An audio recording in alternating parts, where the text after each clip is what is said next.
Ready. Gears, peeps. Time for gears. The first type of gear we are going to look at is called spur gears. O en español, engranes rectos. Vamos a empezar con el más común, el más fácil. So, add to your notes that these things are called spur gears.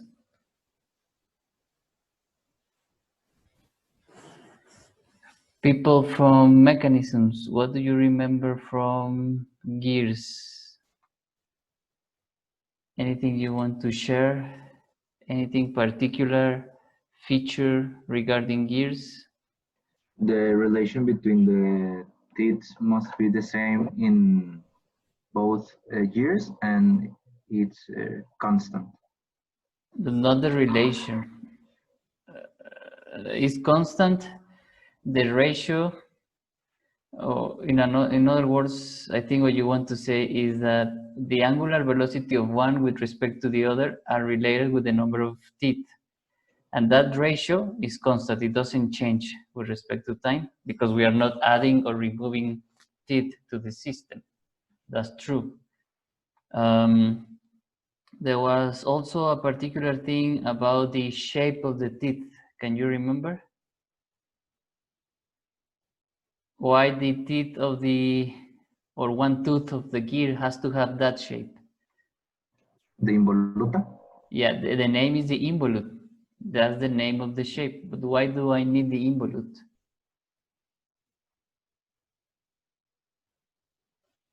There was a reason for the involute. It's not because they look more fashion, because they do look more fashion.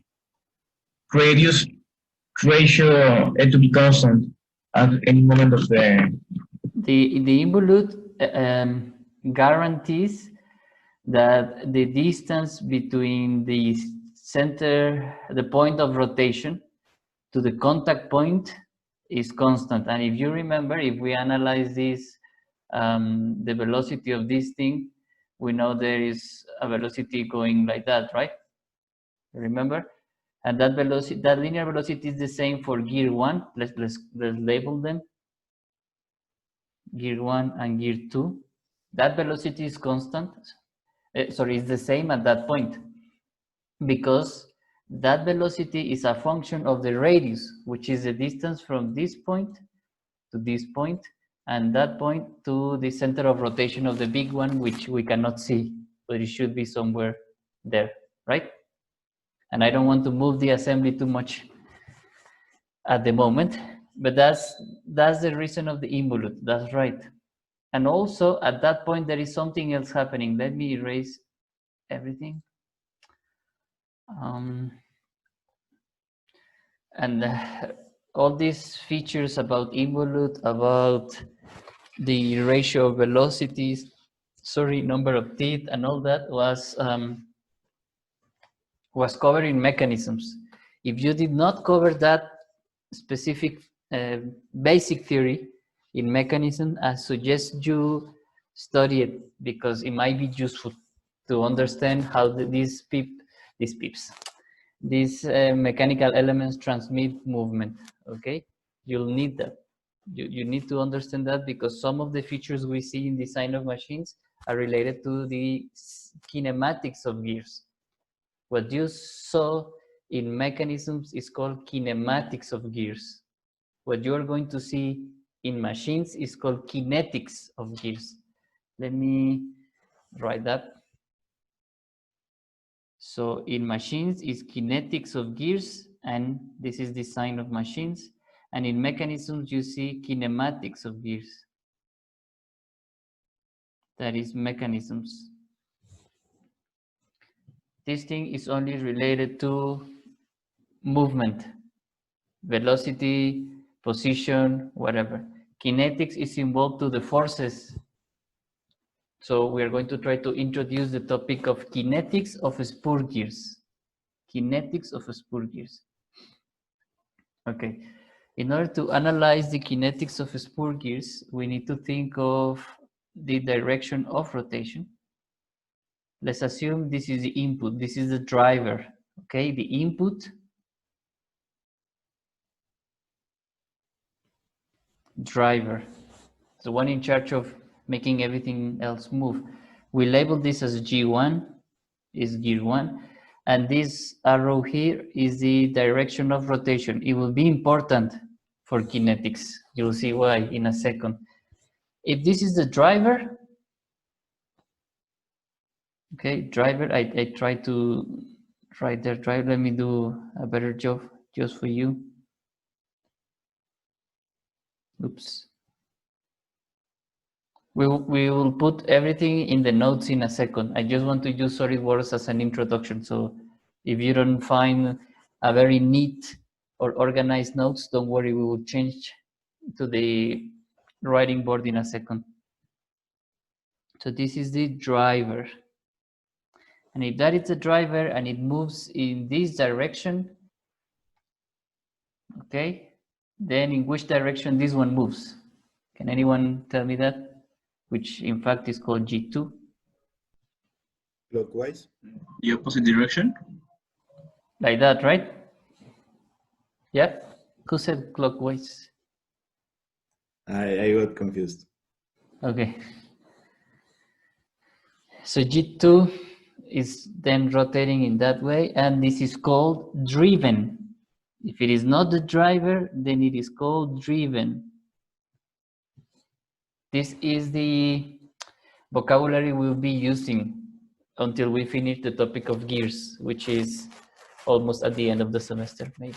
I don't know. Let's see how it goes. So I have a driver, a driven, I have identified the direction of movement, of rotation, and I have talked already about the velocities at that point, and I have justified then the use of the involute, which is related to the shape of the teeth in a gears, in a pair of gears. Now, at this point here,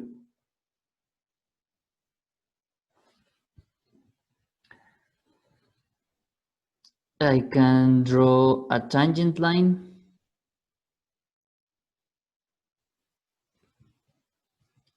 Tangent.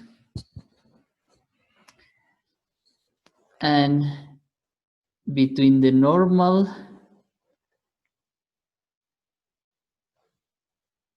this line that I just draw, this one here, is normal to the curvature of the involute at that point. And this is called pressure line. And the angle between the tangent and the pressure line is called pressure angle. That's also nomenclature from mechanisms.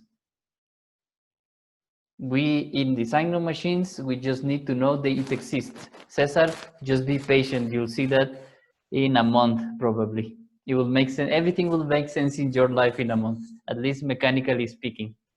But I don't think you'll need a lot. And if you have trouble understanding anything that it should have been covered in mechanisms, feel free to contact me, because I think you are a special case. All of us are special, but you are a little bit more special this semester, so you can ask for extra help, okay? Te lo puedo explicar a ti antes que al grupo de mecanismos para que puedas sobrevivir máquinas. No es mucho lo que se requiere, pero sí se requieren un poco de bases, como esta nomenclatura que estoy mencionando ahorita. Sí, gracias. Okay, so I have pressure line, pressure angle, and it is also known that along the pressure line is the direction of the resultant force that is happening at the interaction of the gears. I'm going to repeat that because that's a key aspect, and I'll say that first in Spanish, then again in English. La fuerza resultante de la interacción de un par de engranes, esa fuerza resultante sucede a lo largo de la pressure line. ¿Sí? ¿Qué quiere decir eso? Bueno, viene aquí moviéndose el driver y va a empujar al driven, Bueno, esa fuerza de reacción por la culpa de la interacción, la voy a poner aquí en otro color, ocurre a lo largo de la pressure line. Esa ya es una fuerza. Esto que acabo de poner con otro color es una fuerza. Voy a repetir eso en inglés solo para los que no saben español muy bien, ¿no? Como los Gustavos, son muy bilingües. A ver, Gustavo says, let me repeat that in English.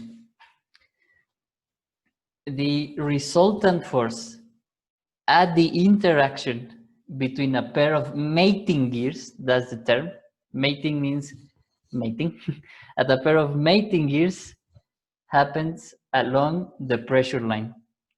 Okay, Gustavos, Espejo and Camacho? Okay. Now this resultant force is the direction or the orientation depends on the pressure line, which in turn depends on the pressure angle. So you already know one thing. You know that this force depends on the shape of the teeth. Si ven el poder de esto que estamos analizando, si me estás diciendo que la fuerza en la interacción de un par de engranes trabajando juntos sucede a lo largo de la pressure line, y me dijiste que la pressure line era, se formaba de la normal, de la curvatura de la involuta, pues entonces depende de esa geometría de la involuta es donde está esa pressure line. ¿Sí? Entonces fíjense nada más el poder, y eso es lo que recae de nuevo a diseño de máquinas, es, oiga, Inge, ¿qué pasa si ponemos mejor este engrane? Tiene otra involuta, pero ¿lo puedo cambiar? Sí, póngalo. Pero tú ya sabes a qué le va a pegar. Y ahorita vamos a ver en qué desembocan estas fuerzas, ¿ok? Entonces, cambiar la geometría del diente del engrane, para los que saben, pues no es algo nada más que se hace porque sí. ¿Ok? Ya hay estándares de involutas, entonces tampoco tienen mucho de dónde escoger. Más bien hay estándares de pressure angles. Bueno, let's carry on. This pressure, this force that I just draw, you know it can be splitted. Let me change color. It can be splitted into, I'm getting confused with all these colors.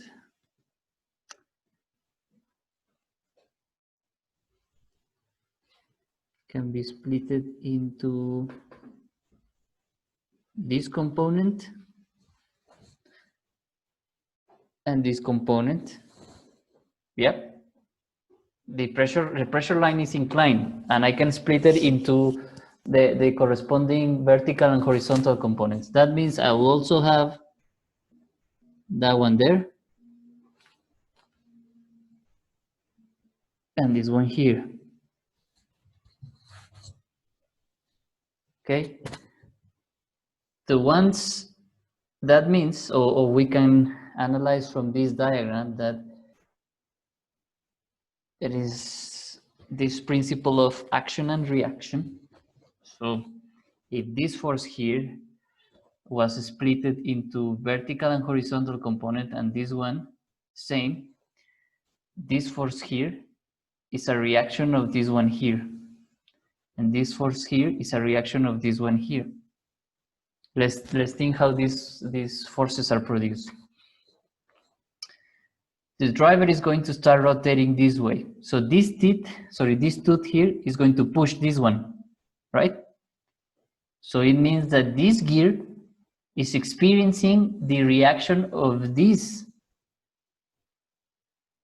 ¿Sí? O sea, el driver viene moviéndose para acá, va a intentar empujar este aquí, y este pues se opone al movimiento y genera una reacción a esa fuerza de empuje hacia acá. So that means that we can start label these things. And I'm going to add some nomenclature to this.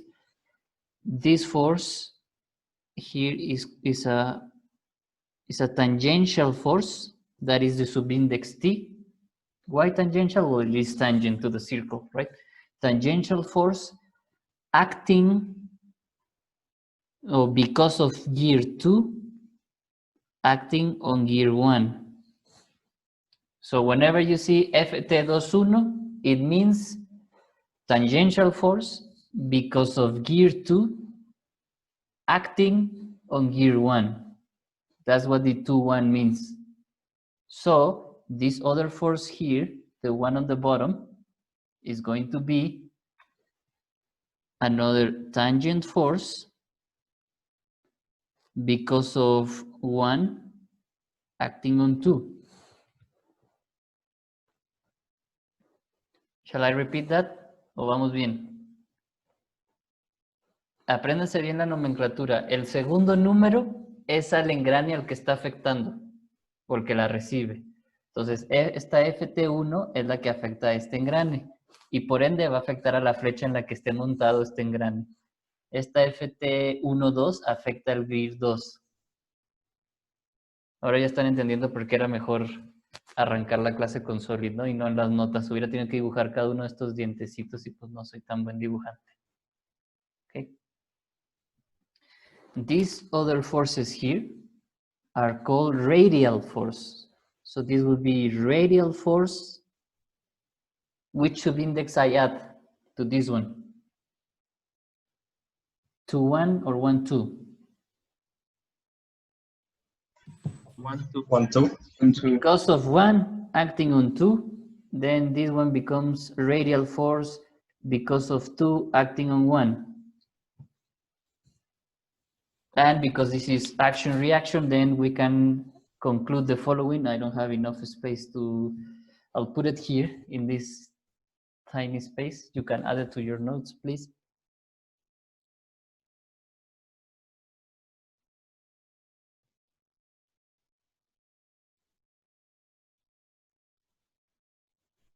Oops.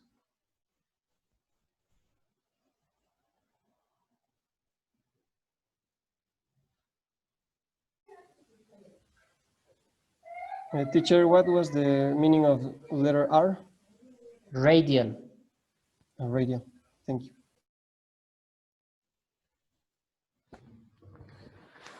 Okay. There are some simpler rules to remember the nomenclature or to understand and be able to determine the direction of the forces. You can see the forces that are going to affect this shaft. Remember that this is going to have a shaft, right? O sea, el engrane va a estar montado sobre algo. So this shaft here, which are the forces that are going to affect this shaft? The 2 1s, right? Las 2 1s son las que van a afectar a esta flecha de aquí. Entonces, si la flecha que está aquí recibe las fuerzas 2 1, yo podría concluir o asumir una regla que a muchos en otros semestres les sirve. A mí me sirve más analizar así, pero bueno, les voy a platicar una que podría servirles a ustedes, que es, si es driver, tomas la fuerza que va en contra del movimiento. ¿Sí ves? El driver va para acá, ¿no? Aquí está la dirección de giro, entonces tomo ¿cuál va en contra de ese movimiento? La FT21. Si es driven, tomo la que va a favor del movimiento. Es driven, va moviéndose para acá, entonces tomo la FT12. Si eso les sirve más que el análisis que hicimos, adelante. ¿Qué pasa con las radiales? Las radiales siempre van directamente hacia la flecha en la cual está montado el engrane. Fíjate, las radiales ya van apuntando directamente a la flecha y las tangenciales, pues hay que decidir cuál va a afectar a cuál flecha. Entonces hay gente que dice, es driver, bueno, pónselo en contra. Es driven, bueno, pónselo a favor. Y de hecho tiene sentido, si lo analizan un poco, porque el driven está siendo empujado, entonces tiene que ir en favor del movimiento. Y el driver se topa con algo que está en reposo inicialmente, pues recibe la reacción en el lado opuesto. Entonces es este. ¿Ok? ¿Cómo ven? ¿Easy? ¿Not easy? Bueno, todo esto que dibujé, alguien hágale por favor screenshot y me lo manda por Slack para pegarlo a las notas. O lo voy a intentar hacer yo. A ver si no me hago bolas. Pero de todas maneras alguien hágalo de backup. Let's not forget that we have to look at the big picture. And I'm going to erase everything. That this is actually a 3D problem, which means that these are mounted on shafts. So I'll zoom out a little bit. So let me draw the shafts. So this is mounted on a shaft like so. This is also mounted on a shaft like that. Okay. Keep in mind that we have then tangential force. Are you actually able to see those colors, or you want me to use a different one? I'm colorblind, so I don't see anything. ¿Sí lo ven o no? A los que están poniendo atención, digo, los que están, ¿no? Sí, sí, Pam, lo veo. Pam dice que sí. Okay, thanks, Sí, Pam. profe. I'll trust Pam. Today I'll trust Pam. And I have the radial forces. Let's include again the direction of rotation. This was the driver, so it is rotating like that. This is driver. That guy is the driven. Okay. If we remember the analysis we just did, then we can say that this force here, this is Ft, this is Ft, this is Fr because of 1 acting on 2. This one here is F because of 2 acting on 1. Can any of you help me adding the subindex, the numbers subindex to this one and this one? Because I have forgotten. Adrede. What do I put here? 2, 1 or 1, 2? 1 on top and then 1, 2 on the bottom. This one is what? The 1 on top, 2, 1. Okay. So this is because of 2 acting on 1. Then this becomes because of 1 acting on 2. Right. Okay, and these forces, if I disappear the assembly, let me move it. These forces are acting at a distance from the shaft. And you know what happens when they're acting at a distance from the shaft? What happens? A torsion. There is a distance, and when it is multiplied by the force, you have a twisting moment. Good. And that twisting moment is going to produce torsion, which means shear stress. And you know how now this topic is connected to the previous one. In the previous one, you have a shaft and you have a component mounted on the shaft. You do the analysis, calculate safety factor. Okay, boring stuff. It's part of the past. Now you know what is producing those forces. Now you know why those forces are important, because they are going to help me to predict a safety factor. I'm going to zoom in again to see the gears, and I hope I'll manage to get them in the same position. Best not to play a lot with this because this is going to be in YouTube. Jesus Christ. Olvídenlo, no me salió. Pero asuman que está otra vez acomodado ahí, ¿no? Bueno, pues soy humano, a veces me tengo que equivocar, discúlpenme muchísimo. Okay, let's move then to our notes. I think these diagrams were enough for us to understand whatever is happening. Resume recording. Okay, which of the forces, either the tangential or the radial, you think is related to the torque? Which force is related to the power or the horse power, which in turn is related to the torque of the shaft? Ft or Fr? FT? Ft, that's right. So I'm going to start writing some equations that are useful to the analysis of this thing. Let me write the first one.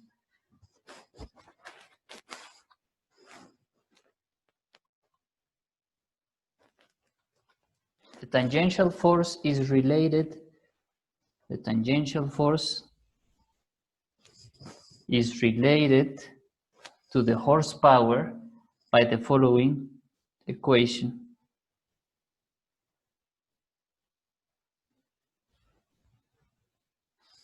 This is power in horsepower, okay? Or it is also related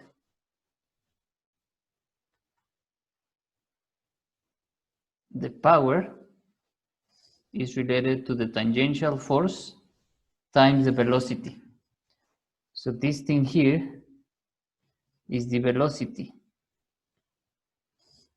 It's the velocity there. This is B. ¿Sale? These are basic equations. And in case you want to complete your notes, you can add the following, which is that the velocity is related to the RPMs with the following equation.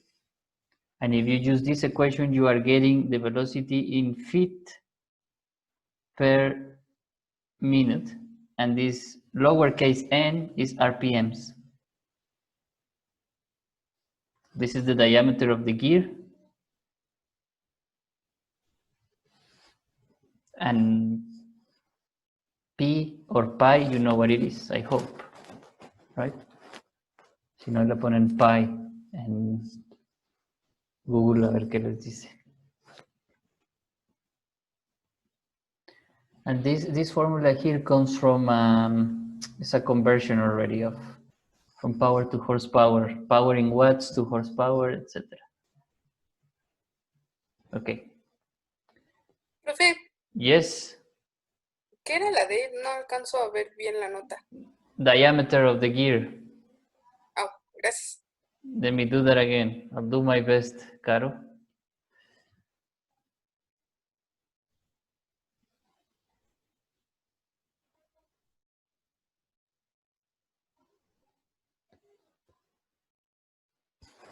¿Qué tal, Fashion. Muy bien. Me iba a aventar la D de Disney, pero no soy tan bueno. Okay. Let me carry on with the equations.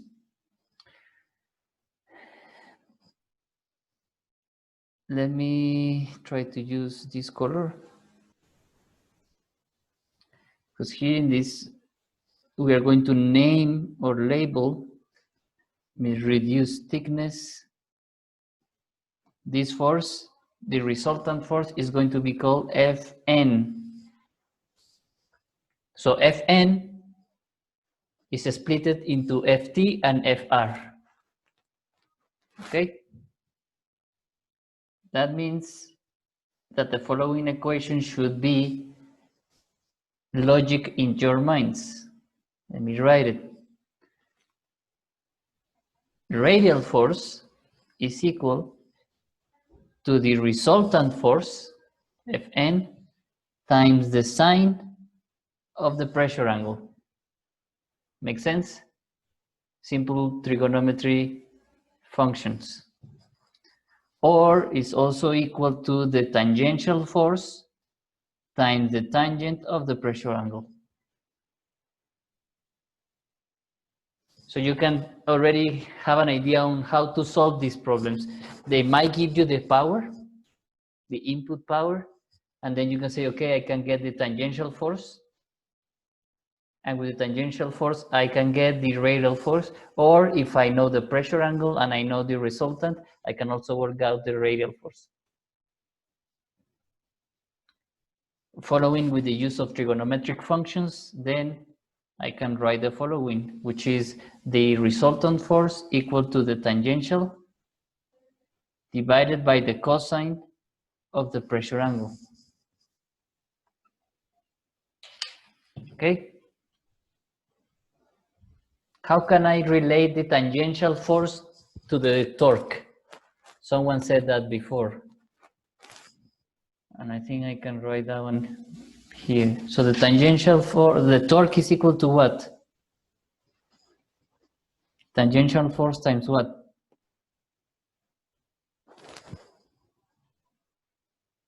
Distance? The diameter? Radius.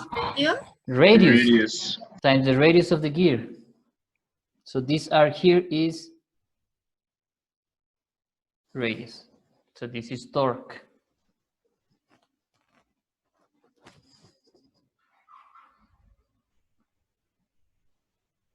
Power then can be obtained by multiplying the torque times the angular velocity.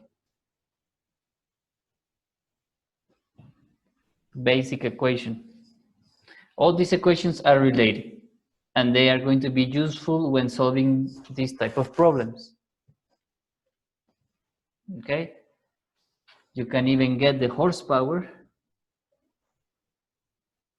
as a function of the torque, not of the tangential force, but as a function of the torque. Torque divided by, okay?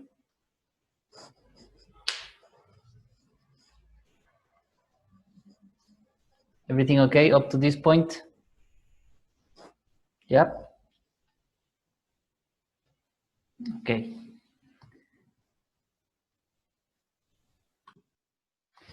This says there are two shafts, or three shafts, shaft A, B, and C. This is the front view of the system.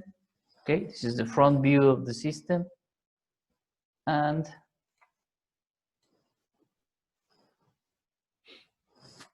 the problem says determine the tooth forces, or the forces at interaction of the gears, for these gears based on the horsepower. And the problem also says that, let me underline the important bits. It says, on shaft B, I have gear 2 and 3 on shaft B. And the problem is also asking me to draw a top view of the shaft, or you can draw an isometric view of shaft B and show all the horizontal forces and reactions acting on it. So basically what the problem is asking you to do is, once you analyze whatever is happening between the gears, draw this shaft again, isometric view, top view, whatever, and tell me what is affecting this shaft.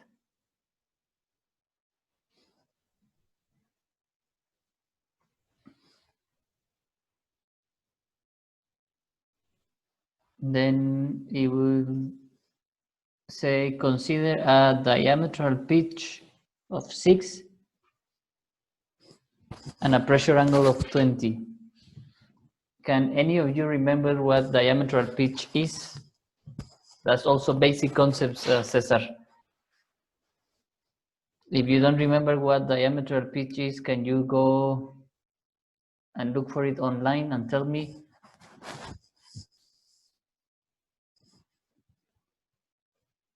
Diameter of pitch no era el número de dientes que hay en todo el gear a lo largo del diámetro. So let me write that down. Diametral pitch is equal to number of teeth divided by the diameter of that gear. So it's a quantity that is related to how the teeth are distributed along the circumference of a gear.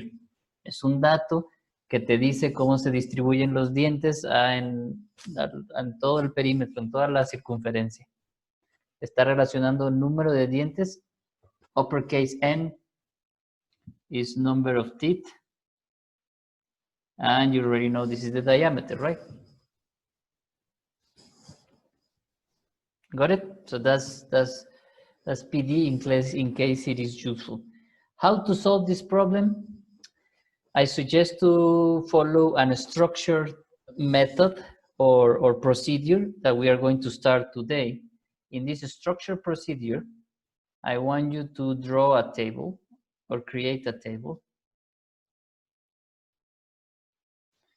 Here you have gear, and in this case I have gear 1, 2, 3, and 4.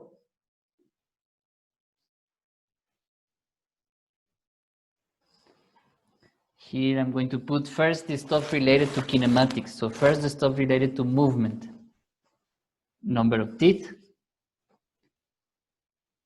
diameter pitch, diameter in inches, and angular velocity in RPMs.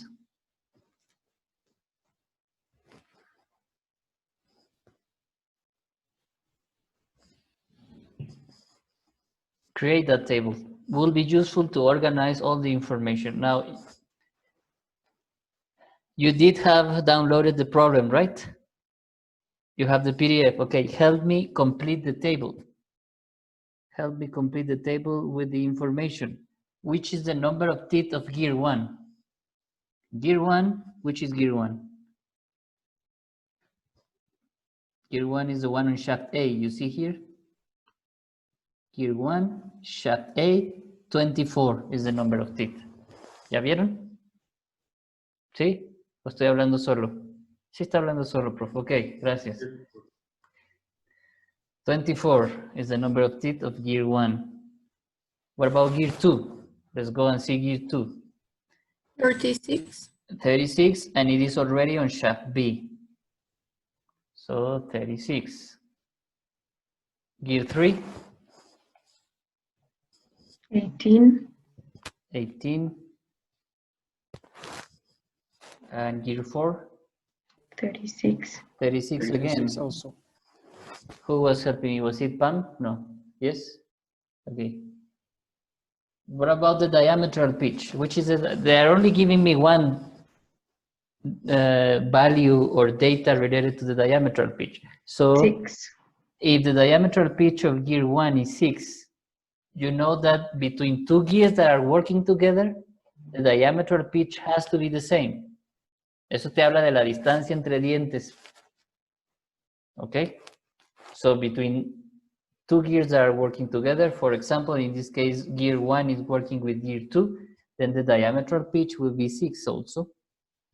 And since I don't have another data, because I can assume these are also 6. But this could have a different diametral pitch, but it has to be the same between these two. Okay, what about diameters? I think I can work out diameters because I already have these two. And we already say that these are related as such. So work out the diameter, please. Oops, sorry. Tell me diameters here. This is already a value that I am calculating, so I'm going to change the color of the pen. This was given by the problem. So it's in blue or purple, don't know what color it is, but it's not red. I'm guessing it's not red. So calculate diameters, please. What about the first one? 4. 4. Let me increase thickness. 4. Increase 6 is the second. Okay, gear 2 is 6. 3. 3 and 6. Qué dificilísimo, ¿no? Okay, now RPMs. RPMs demand kinematics, which means they demand mechanisms. So be careful. Let's see. They are telling me that gear 1, which is the driver, you see here, gear 1 is the driver. Gear 1 is the driver, and it is rotating, or is generating, or is transmitting 20 horsepower at 20 or 2,175 RPMs. Those are the RPMs of gear 1. No, this is in blue because it was given by the problem. You think you can complete this? Or can I complete them? Do I have enough information to complete the table, at least for kinematics? Yes. How? How do I do it? Who said yes? Luis Fer Morales, how do I do it? by relating the velocity with the diameter. By relating the Or- velocity with the diameter, okay. I think there is a, There's a way, sorry. Let me recap a little bit about kinematics, which means mechanisms. You can use the formula with that just We N need to see how they interact. and the RPMs, right? Let me write that formula that you are thinking of. I think it was David. Was it David? Yes. Okay. So the formula is the way the angular velocities are related is the following one. Velocity of gear 2, RPMs of gear 2 are equal to the RPMs of gear 1 times the relation between number of teeth of those two. How do we obtain that? Go to mechanisms class and you'll learn. Right now, you just need to trust me that you can use that. Okay, so I have RPMs of gear 1 and I have the number of teeth of those two gears. So tell me RPMs of gear 2. Calculator peeps.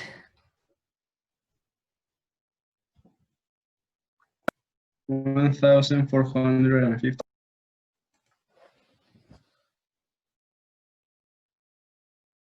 Okay, now these two are mounted on the same shaft. If I go and check the diagram, gear 2 and gear 3, both of them are along shaft P, so they have the same RPMs. So I can fairly go straight and add the same RPMs. What about gear 4? To calculate RPMs of gear 4, I need RPMs of gear 3, which I already have, and the relation between the number of teeth of those two.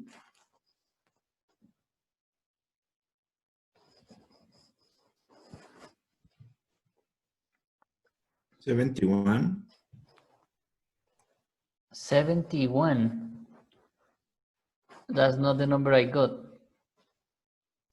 725. It's half the amount of RPM. 725. It has to be half, right? Okay. I have completed kinematics. And again, this is the stuff that you should have seen in mechanisms. Right now, you don't need to worry. You just need to use the formula. And we can also analyze from this table that the system is working as a speed reducer, right? The output, the last gear, is rotating at a slower velocity than the input, which means that when we calculate the torque, this torque has to be higher than this one. So whenever you have a speed reducer, the torque increases. Okay? Okay. So we started this problem last time, and it has a gear train with 4 spur gears. And in case you have trouble understanding how the drawing is being represented, or how the system is being represented by the drawing, I have this video here in YouTube. Let me show you the video.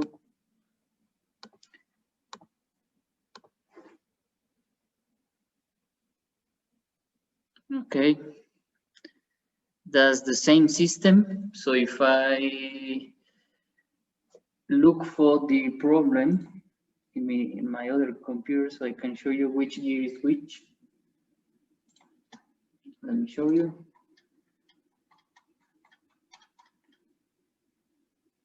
Okay.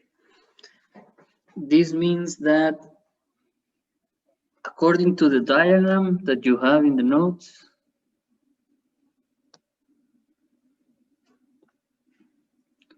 this one here is gear 1.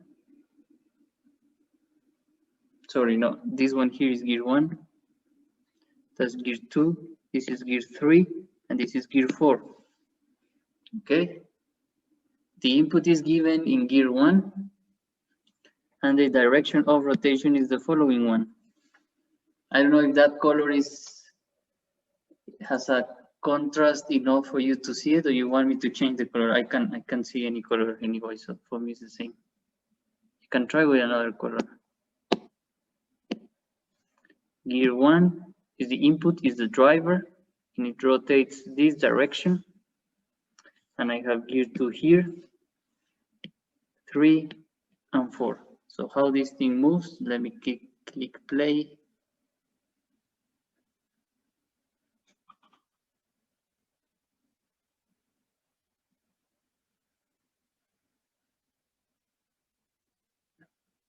That is actually the view you have in the diagram, the front view, if you remember from the drawing, okay? This is the view you have. So let me screenshot this one so I can add it to the notes.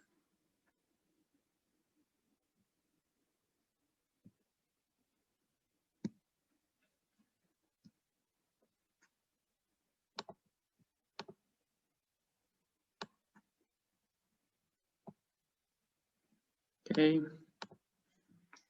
so that's how it moves. Driver moves gear 2, which in turn moves gear 3, and the output is gear 4. Okay, that's how it moves. I can send you the link of this animation. It was done by a student a few semesters ago.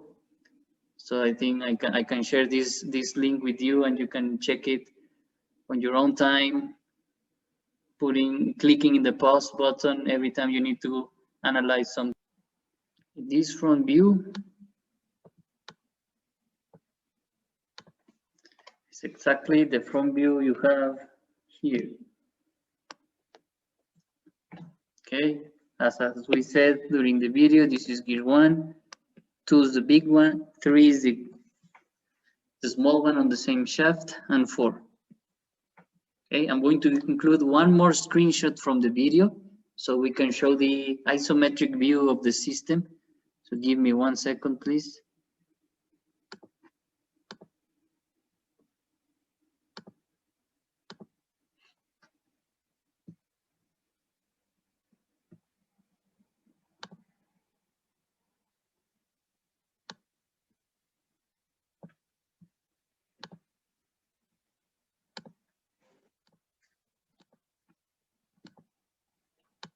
Isometric view. This is just for you to have a more clearer understanding of what is happening here. I'm going to label this again. Gear 1, 2, 3, and 4. This one is rotating like that, rotating like this, according to the drawing. Yep, same direction of rotation you see here, specified there, which means gear 2 then is going to be rotating this way, same as gear 3. Then gear 4 will be this way. Questions so far? Nothing complex? I'm just identifying whatever is happening in the system. Okay? Gear train with the spur gears. And we started creating this table last time. Can someone remind me how did we calculate these numbers here? Just a brief reminder of how we did it. ¿Cómo le hicimos para calcular esos numeritos? Alguien que me recuerde, por favor.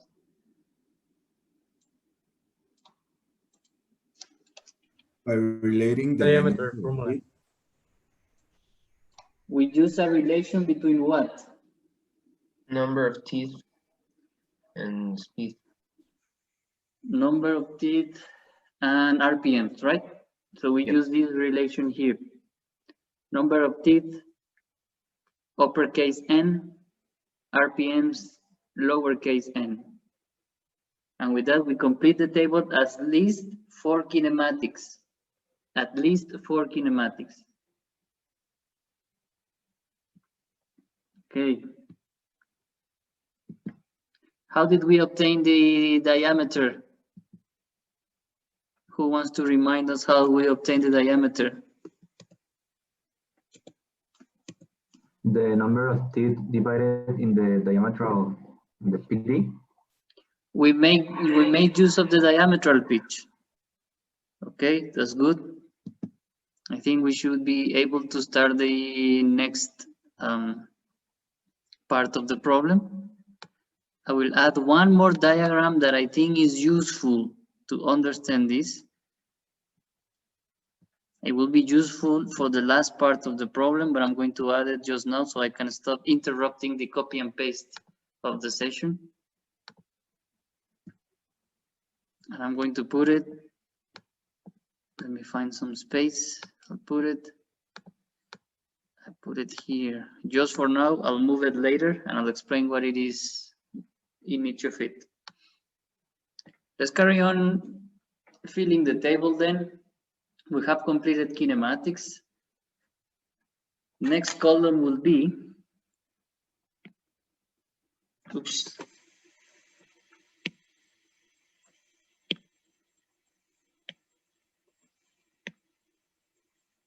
I'm not using my ruler, you see. I should be using my ruler. Will be linear velocity in feet per minute.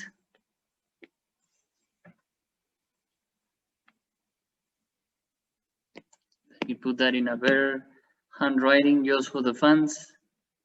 Fans deserve the best, and I'll try to do the best for them. Linear velocity in feet per minute. The next column will be pressure angle in degrees.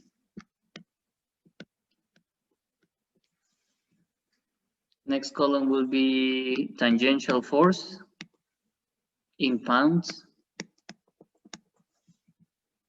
I'm including the units here, so I don't need to write the units every time I fill a number or I put a number in the table, okay? And finally, radial force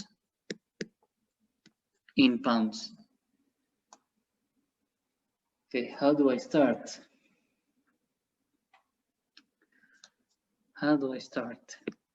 How can I get the linear velocity? How can I get the linear velocity? There was a formula that relates RPMs with the diameter and the linear velocity. You have that in your notes, please? Pi times n times diameter. This one, right? Yes.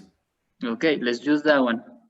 So substitute in the RPMs, you have the RPMs for each gear, you have the diameter, so you need these two numbers, times pi divided by 12. Tell me the linear velocity, please, for the first case.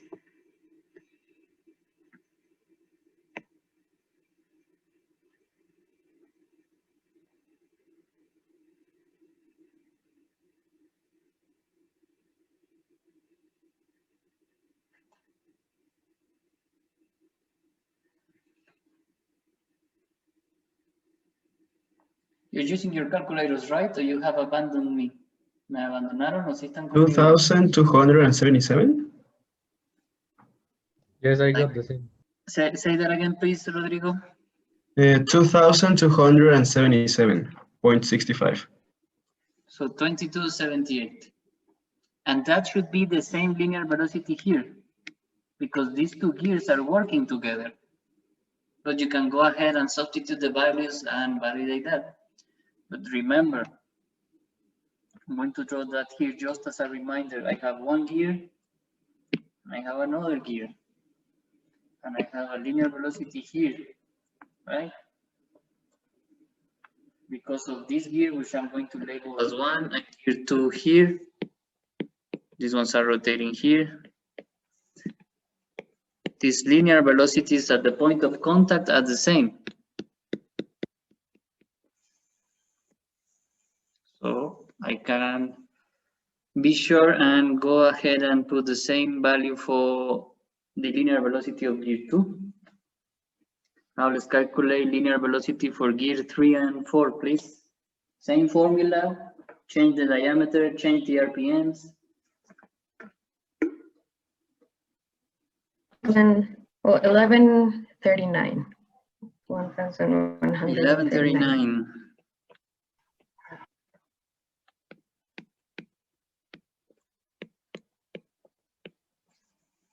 Okay, that's that. Next value or parameter to be added to the table is the pressure angle. What do I know about the pressure angle? Should have been given in the problem. Let me go to the problem. It says here, you see, pressure angle equal to 20. So I go ahead and substitute that value here in the table. This was given by the problem, so I'll put it in a different color, 20 degrees for all of them. What about the tangential force? How do I get the tangential force? Based on the information I have, how can I get the tangential force? I don't have the resultant and I don't have the radial force, so I can't use those two to calculate it. I need to make use of a different relation for the tangential force. Any idea? We have the horsepower and the velocity, right? I think the horsepower was given. Let's check the problem. Yeah, horsepower is given here. There was an equation that was the number of horsepower over velocity is the tangential force. Let's check the notes. I have here one that relates linear velocity, horsepower, and I get the tangential force. So let's use that one. Okay, substitute 20 here divided by the corresponding linear velocity and tell me which is the magnitude of the tangential force.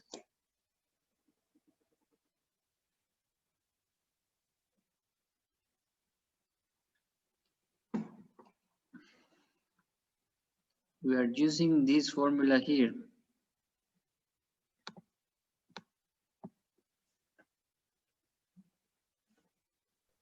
It's 8.78 times 10 to the minus 3.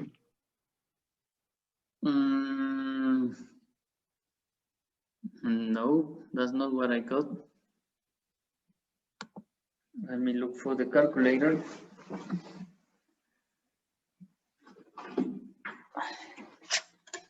Let's do it. So it would be 289?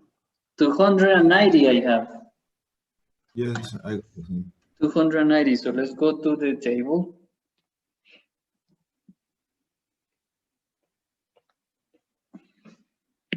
$290.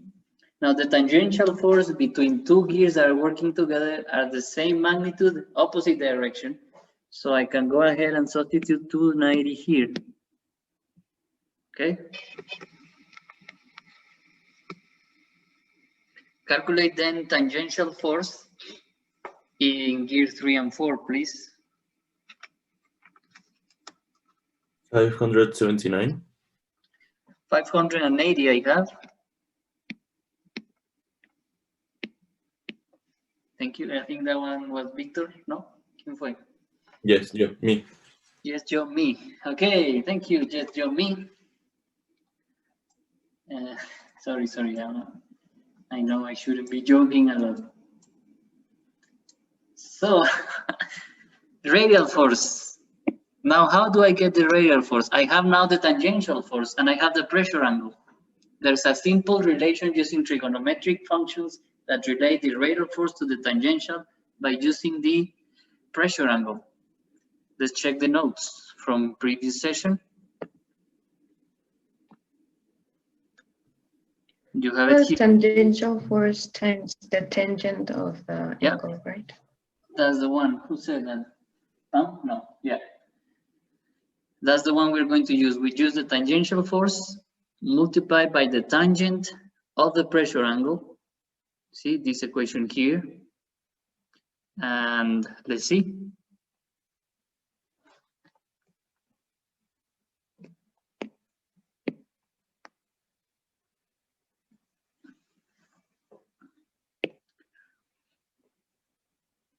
Radial force for gears 1 and 2, please. I got 105.46. I got 106. So it's correct. What about for gears 3 and 4? 211. Okay, now that the table is complete, I need to check which of these forces is acting in which direction or whatever. Okay, so what I'm going to do is use this one here, or I can even use that one, depends. Let's try with this one. Okay, keep the table close to you.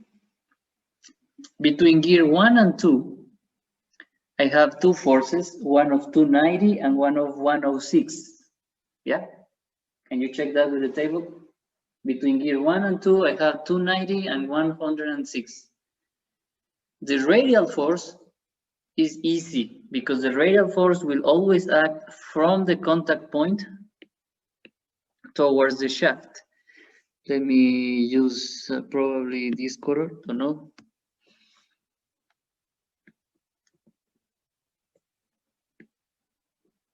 Those are the radial forces.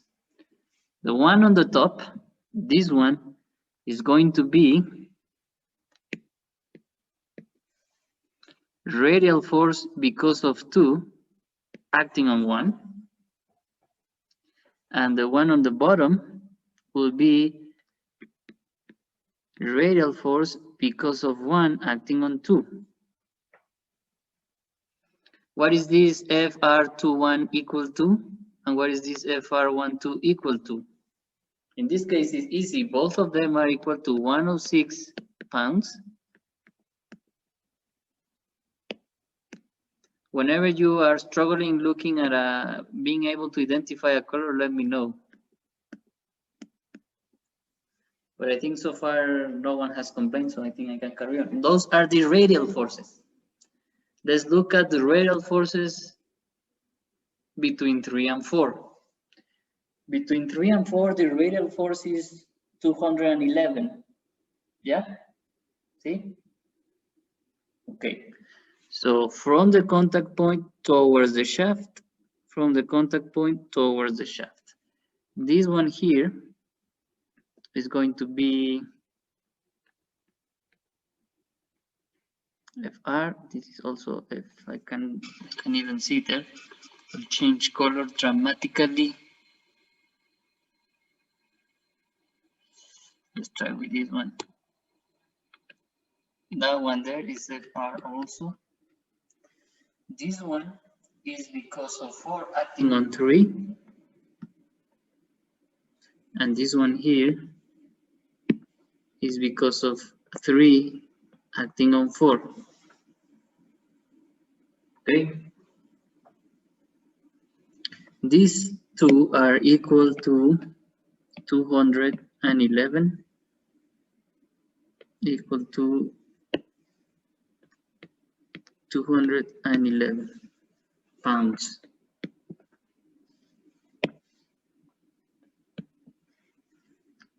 These are number ones. Okay. Nothing complex yet, I think. Let's go for the radial ones. Let me remove these numbers here. Oops. So I have more space. And what I'm going to do is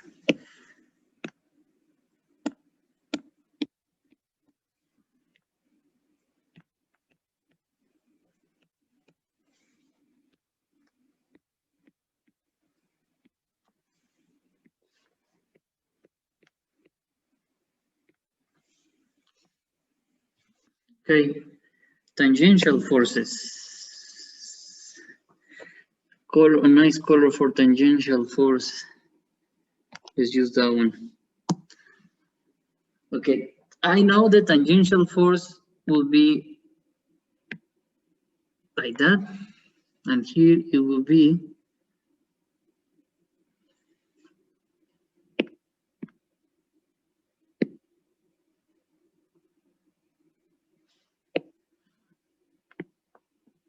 like that. Okay, let me write down this one again somewhere here. Fr because of 4 acting on 3 equal to 211 pounds. Okay, now tangential forces. I know between gear 1 and 2, tangential forces are equal to 290.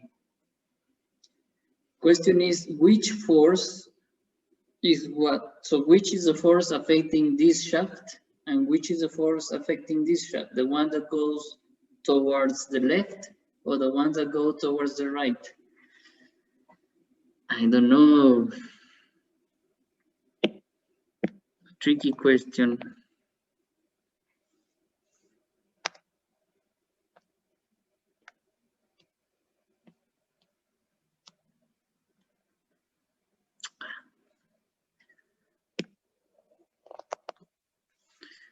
Make a difference. Okay. So tangential force.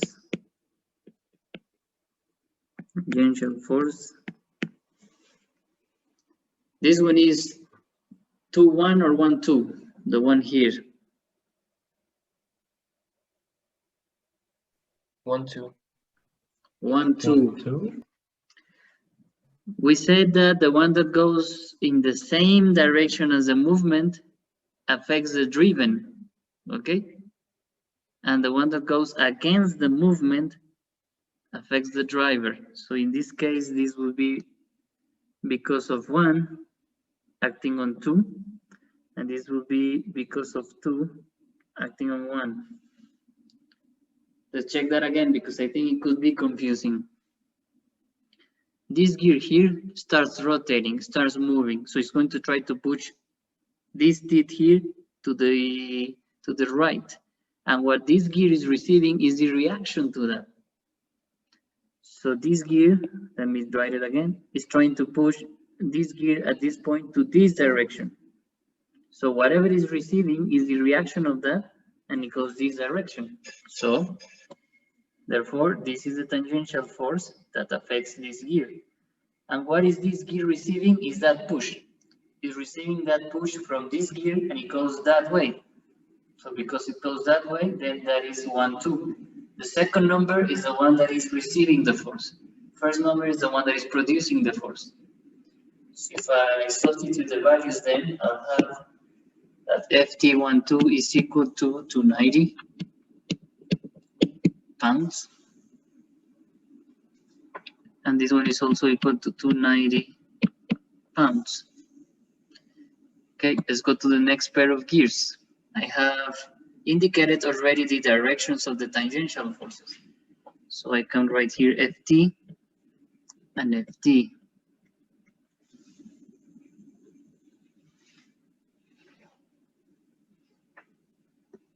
Okay, this one is a driver or a driven for this pair of gears, the small one, gear 3. Driver. It's a driver. Driver.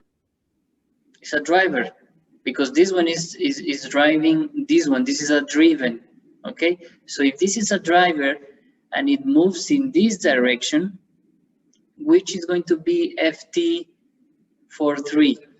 Which is going to be the tangential force affecting gear 3? The one on the top or the one on the bottom? Bottom? The one on the top? The top. On the top. The top. Let us explain that again. So this will be 4-3 and this will be 3-4. Why? Okay, this gear starts moving like that. And when it reaches contact, it's going to push this gear here. When it pushes that gear, it receives the reaction to that push. And the reaction to that push, in this case, is going up. So then this is going to be the tangential force this one is receiving, and it should be 4-3 because it's because of 4 acting on 3. and this is a driven. Driven is just there, and it receives a push for this to start moving, and that push goes in the same direction of as the movement. So it means this becomes Ft because of 3 acting on 4. Okay, is that clear? Kind of? Okay. Or you can use this other diagram here. Let me make it bigger in case it helps. I don't know if it helps.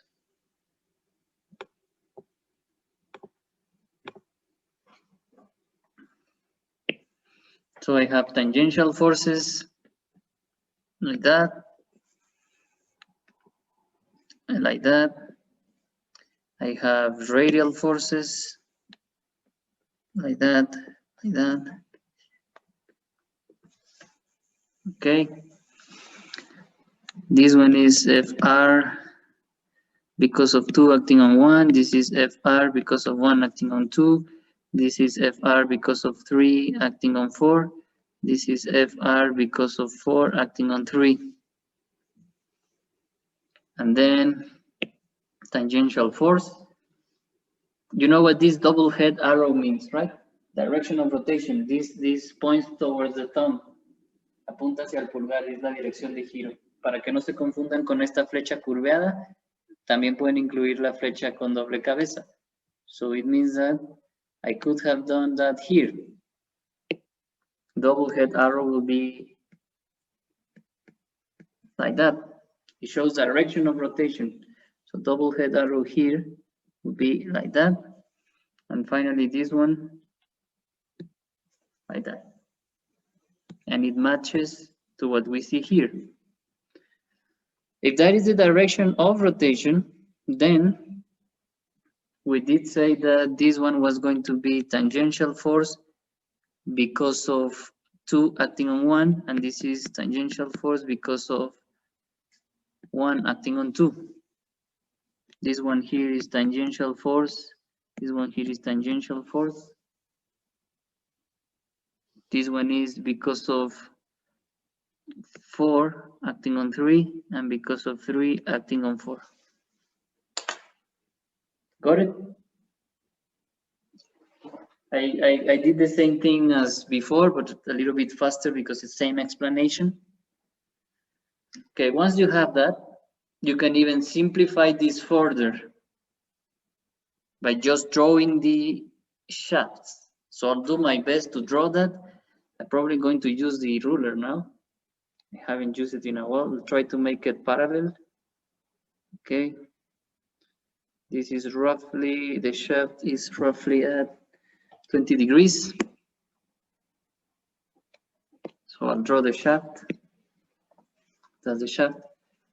I don't need the ruler. I have the supports here.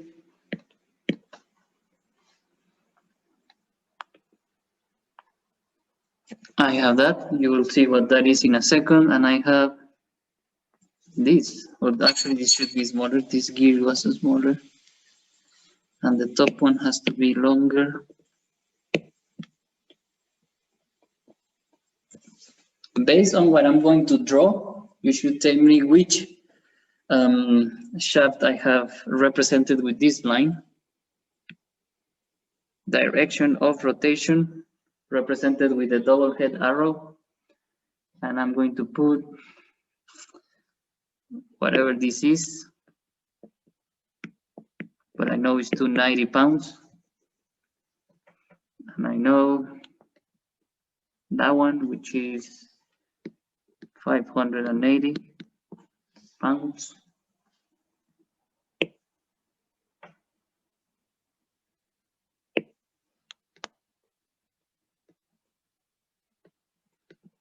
£211.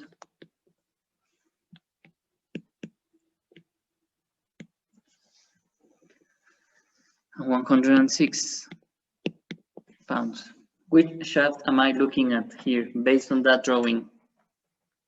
Is it shaft B, shaft A, or shaft C? Should be very easy. B. shaft B. Then tell me what is the value for this distance between this point to the shaft. The radius of the gear? So tell me which one it is. 3. 3 inches, right? Oops, sorry.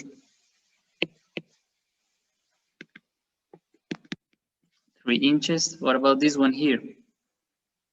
1.5. 1.5 inches. Okay, I'm going to draw the same shaft and simplify this drawing.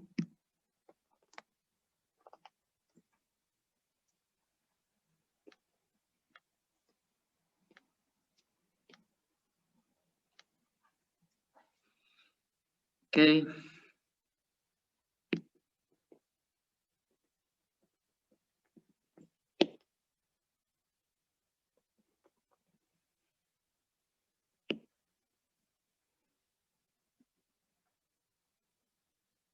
Let me fix that because you deserve the best. Beautiful. Okay, kind of beautiful, sorry. I want to simplify that. So I'll draw directly the radial forces because I know they directly affect the shaft. Okay. This one was, forgot the value, 106. Okay. How do I add the tangential forces to the shaft? How they affect the shaft? Who wants to help me with that one? As a momentum. It produces a moment, a twisting moment in this case. So I can add the tangential force here, but I need to add the equivalent twisting moment like that. And that twisting moment here is equal to 290 times 3. And this will be in pounds inches. I'll add another tangential force here, which is 580 pounds, and the corresponding twisting moment, which is going to be 580 times 1.5 pounds inches. Okay, do you agree? I hope you do. And I think that was the problem. I think that's what the problem was asking us to do, right? What is 290 times 3, please? 870. 870.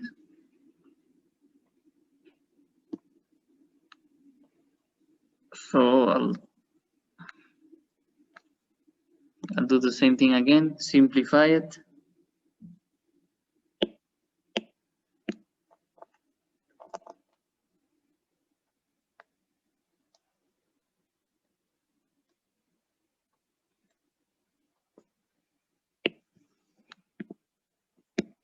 $106, 211, and then I have 290. Well, everything is in pounds, you remember that? I'll add the units at the end. And I have that, which is 870 pounds inches.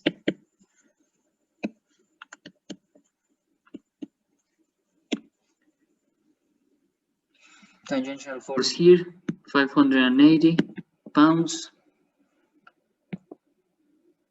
Twisting moment, 870. 870 pounds inches. This one goes this direction,